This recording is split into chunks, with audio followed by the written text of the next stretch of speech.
We're going to wind T4.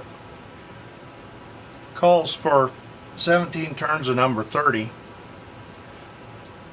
and that was 9 inches. I wanted a little extra length, so I'm going to I've got about a foot here because I want to be able to cut the leads a staggering lengths when I get them through.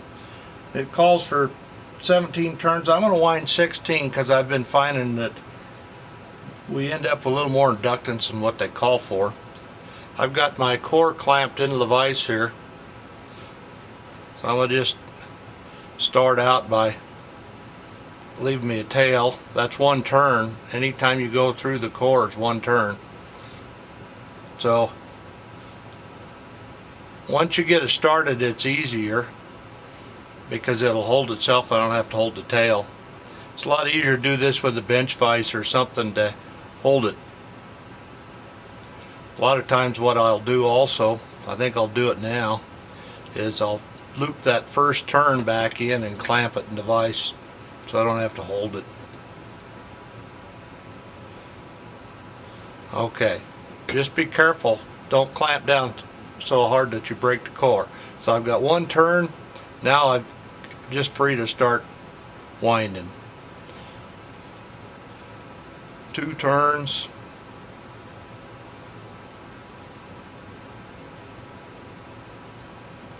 3,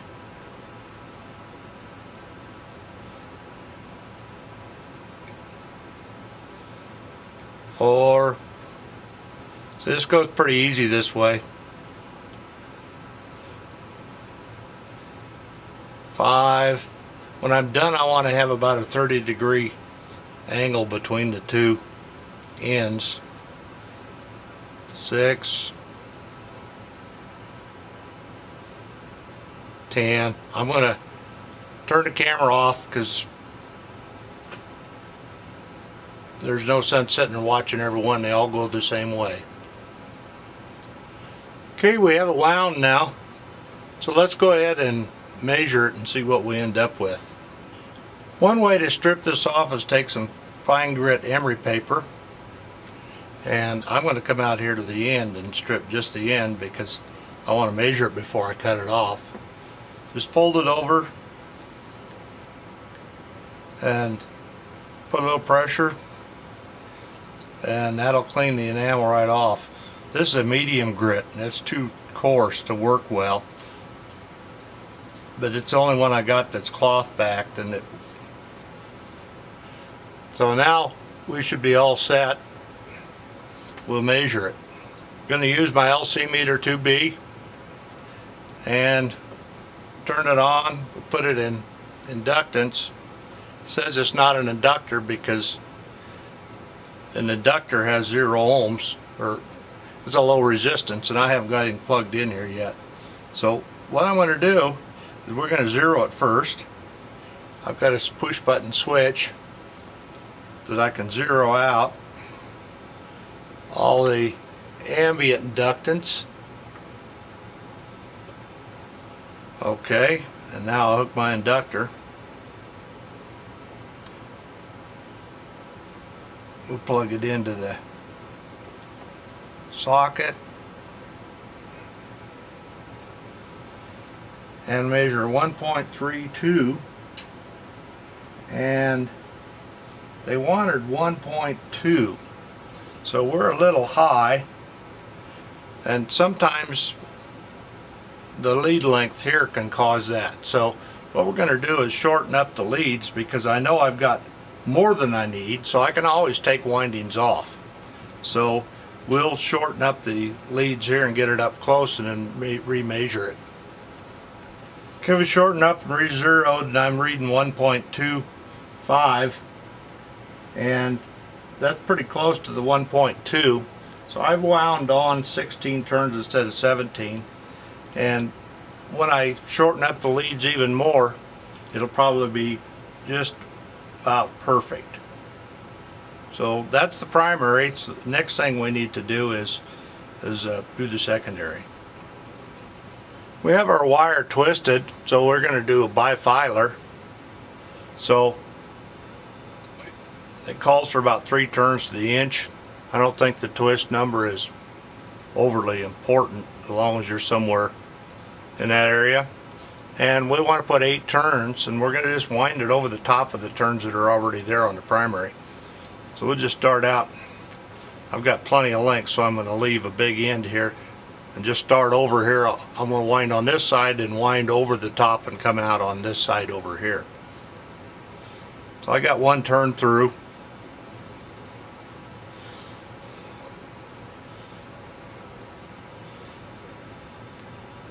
There's the second turn. Just lay it over the primary. Third turn.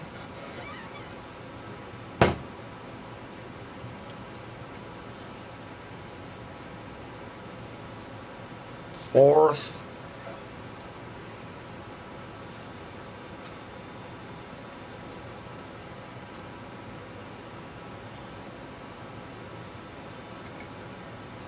Fifth.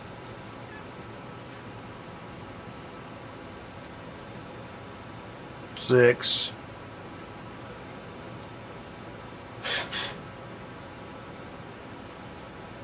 Seven.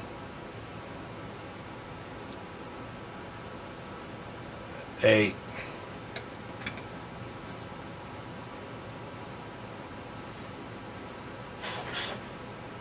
Okay, so this will be this input side of the transformer here, and we'll go ahead and strip the others. Now where they're a little longer now, we can actually identify them because we've got this primary already stripped. So what we need to do is cut them off a little bit.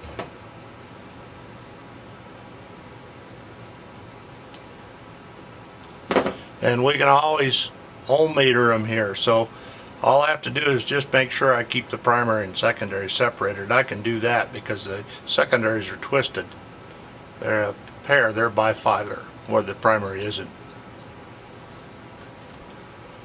I've separated them primary and secondary out and keep them isolated per side. So now what we want to do is we're going to strip them so we can ohm meter them and just identify which one's which between the two and the secondary. I'm going to just use my inductance meter to tell me which ones are paired up here, because it will give me an inductance reading when I get one set of wires. Okay, those two go together, so it's not reading open anymore. So what I'm going to do with those, I'm going to cut them an intermediate length. Here's my primary. They're short. I don't need that anymore.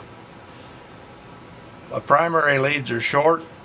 One secondary is going to be medium, and then the other one's going to be long. So now what I need to do next is go ahead and strip them all the way back. I've got to strip them all the way back here. So I've got to get the insulation off back here, even on the long ones. The next thing we want to do is pair the links up.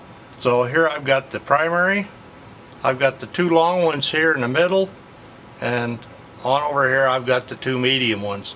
I could have gone primary, medium, long. That didn't make any difference, but the main thing you want here is you need to have the 2 paired up side by side, because they're going to plug in like each side of the each side of an IC. So I want to plug primary here, one primary here on this side, one primary here, then the secondaries on this side, and one on this side, the other one on this side, and the other one on this side. So we'll go ahead and get the board and we'll see what we can do with that. This will be a little easier if you got a pair of tweezers. We want the primary to be on this side, then the 2 secondaries to go here. So as you're looking at the board, primary goes on the right. So I've got the 2 secondaries are the longest here, so I'm going to go ahead and plug the middle secondary one in first. Then we'll have to work with tweezers.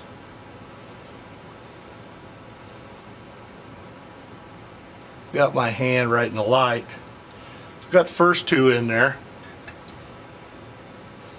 So now we'll work the medium ones, and we can just grab them with a pair of tweezers and set them in there in the hole.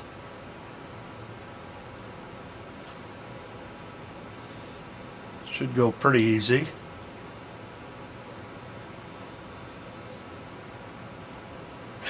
Okay, I got 4 wires in. So now we just got the short ones left to do for the primary.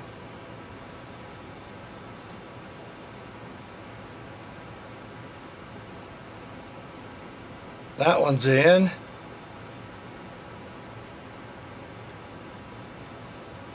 And that one's in. So we'll settle it all down.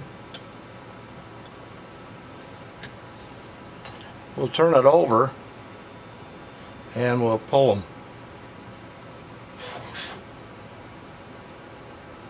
through. There we go. There's that one. That one.